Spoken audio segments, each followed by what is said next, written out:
Mumbai police भरतीवर विचारला गेला चक्रवाढ व्याजावरील सर्वात सोपा प्रश्न आहे. प्रश्न काय म्हणतो बरं, जर एक रक्कम 2 वर्षासाठी चक्रवाढ व्याजाने गुंतवली तर तिची 600 रुपये रास होते आणि 3 वर्षासाठी गुंतवली तर 642 रुपये रास होते.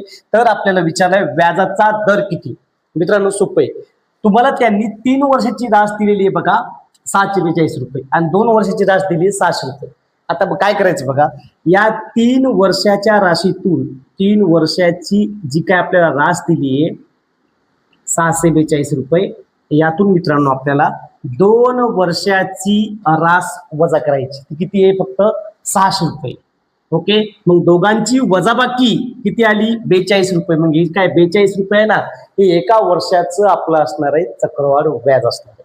ओके, मग मला सांगा 2 वर्षाची रास 600 रुपये, मग या 600 रुपयावरती फक्त वाढ किती झाली आहे 42 रुपयात झाली. मग 600 वरती 42 रुपयाची वाढ झाली तर 100 वरती कितीची होईल हे आपल्याला काढायचं.